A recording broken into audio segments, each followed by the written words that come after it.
And I remember thinking at the time, we should have had to work a little harder than that.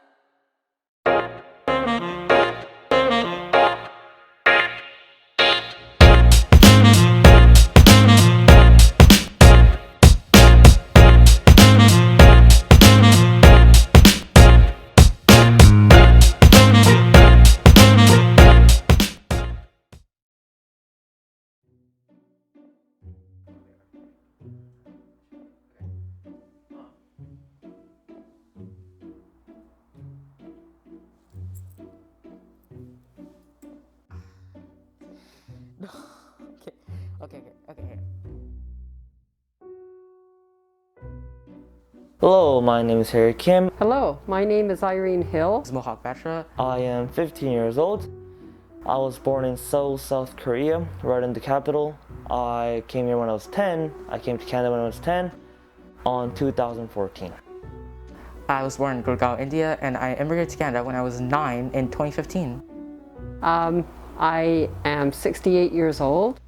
I immigrated to Canada when I was 11 years old from Belfast, Northern Ireland, and I came here in 1964. We went to Ontario. We didn't come first to British Columbia. Well, I was 10 when I immigrated here, so there wasn't much going on in Korea, but my daily life in Korea, basically I just woke up, went to school, came back, and I didn't study. Fun. Yeah, I didn't study. I went out with my friends, played, and that was basically it. I was 10 that time, so there wasn't anything that I had to do much, but yeah. In 2013, our whole family just came to Canada for like a vacation. And so that's when my dad kind of saw Canada and was like, this place is where we want to live. So from 2013 all the way to around early 2015, my parents kind of planned this out in like secret, almost as like a surprise. So they did all their immigration process, they did everything. My life in Northern Ireland and Belfast before I came to Canada was a happy life. I'm an only child, so it was only me and my parents. And I was in my last year of elementary school because at that time in Northern Ireland, you wrote an exam when you were 11 called the 11 plus. And after that, it depended what kind of high school you went to, depended if you passed or failed that exam. It also meant you didn't go to the high school closest to where you were. You had a choice of high schools to go to. So if we hadn't come to Canada, my life would have changed anyway. There were a lot of people who were leaving Belfast at the time. There were a lot of people who were immigrating. So I was the third kid in our class that year who was immigrating.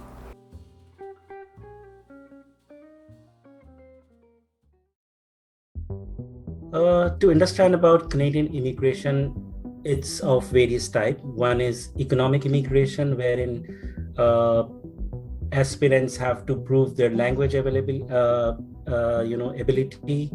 their education, and their work experience. Based on that, they are given points. And people who score more points, then they are eligible to apply for immigration. This is one of the methods, which is called economic immigration. I think there were two reasons that my parents decided to come to Canada. And one was basically economic. My dad had a good job, but a lot of jobs were disappearing in Britain at that time. And they had a good idea that the place where he was working would be closing down. After we immigrated, it did close down. So in 2014, my parents moved me to a new school called Scottish High International. And at the time, I didn't know why, but I realized later that it was because my parents wanted me to have better education in order to fit in well in Canada. Like everybody knows, it was academics.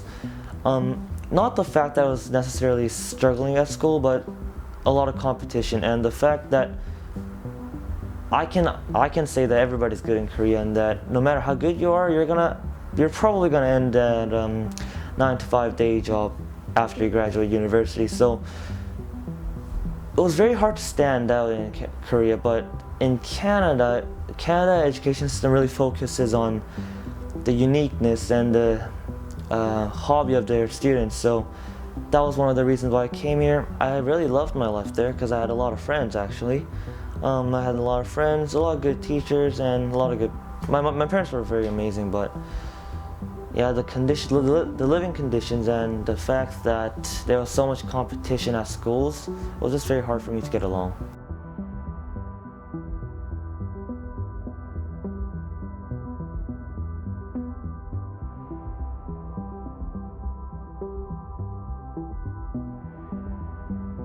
Apart from that, there is family sponsorship, like people who are married, they can sponsor their spouses.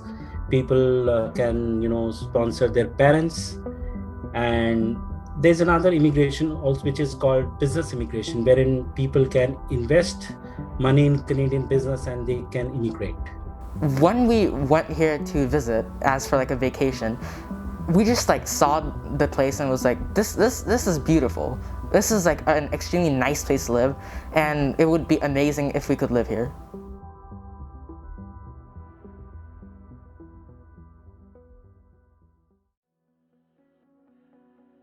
So I think once my parents decided to come to Canada, it was actually fairly easy for them to come. This was in the 1960s in Great Britain, and Canada was actively recruiting people from the Commonwealth, and especially from Great Britain, to immigrate to Canada. They actually made it as easy as possible. The first part that I remember was going to Canada House in Belfast with my parents. And I don't remember much about it except we saw a movie about Canada, and it was showing the beauties of Canada. I remember the Fraser River with a big boom of logs going down the river. But I mean, the whole point of that was to entice people to Canada. They made it easy to come. They didn't make it difficult. And within, I'd say 2 months of that date, we were in Canada. Personally, I think Canadian immigration system favors people who are below the age of 30. And many times people don't really understand by that age, they want to really immigrate to another country. So by the time people get exposed to various aspects of life, and by the time they realize that they want to immigrate, by that time, it's pretty late, already 30. So the system is such, anybody who is already 30 doesn't get enough point for age. Every year you start losing 5 points. As a result, you're not competent enough if you are above 30.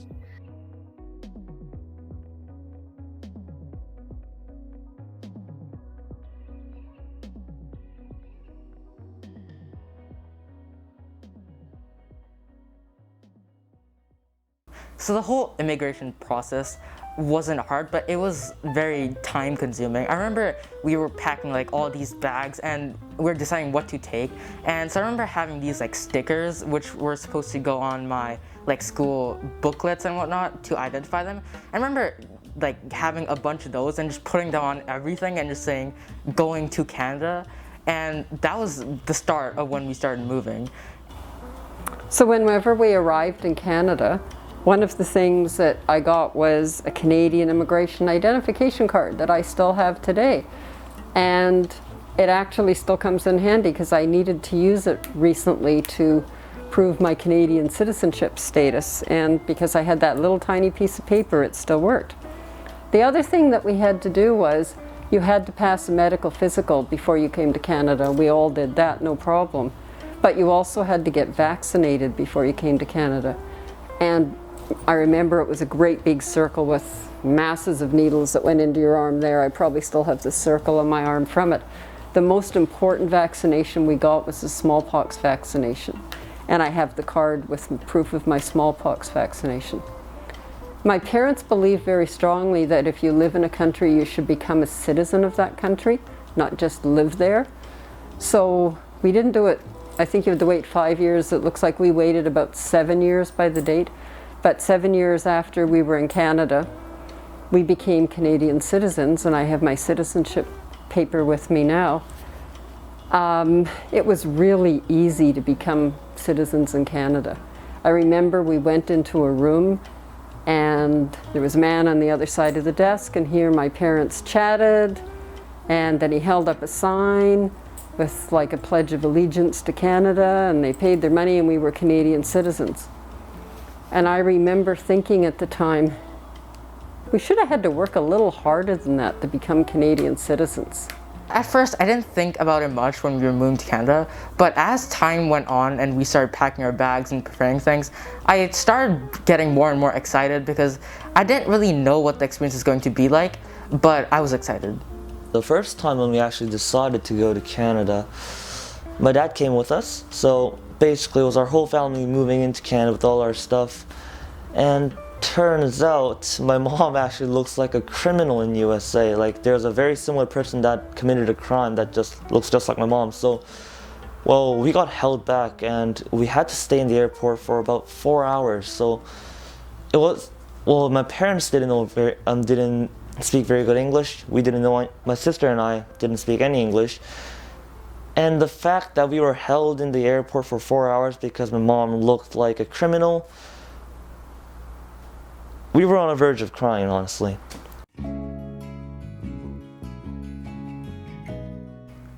The hardship started when I was actually trying to fit into school because the curriculum here was far easier, but it's much harder to socially fit in when you're from a different country. And so when I was here, I didn't have really much friends. So it was the hardest part for me personally was to make friends and like just accept like the social norms here are slightly different from there. Yeah. So how it works is basically you come to Canada and you work for permanent residency. Yes, permanent residency, and you have to live 5 more years to become a citizen of Canadian citizen. And a lot of people actually, a lot of parents, they let their kids have a citizenship and they let their kids become Canadian citizens, but they don't become Canadian citizens because they want to go back to Korea later. And then that's a huge decision, honestly, because if you're Korean and you immigrate to Canada and you're Canadian, when you go back to Korea, you're going there as a tourist or a visitor. So that's a big thing for Korean families and Korean people here, because changing a nationality is a very big thing, right? If I can agree with that. And yeah. But that was just for me. For my parents, it was far harder because they had to find like jobs and they had to like get a house to buy or a house to rent. And I think that was the hardest experience for them. And the other system which I don't like is the parent sponsorship.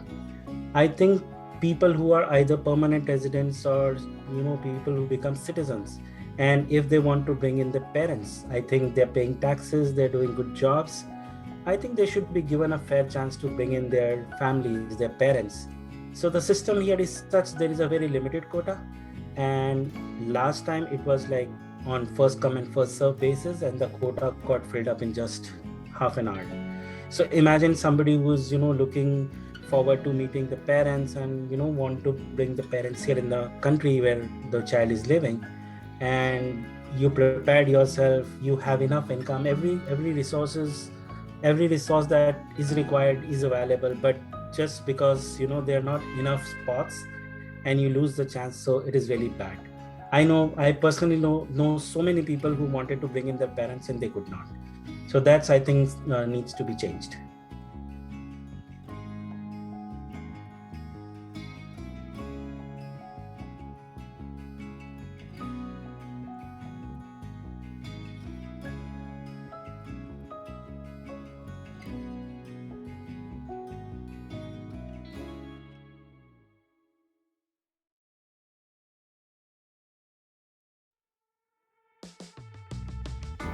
Because it didn't feel like a big change in my life, even though it was a big change in my life.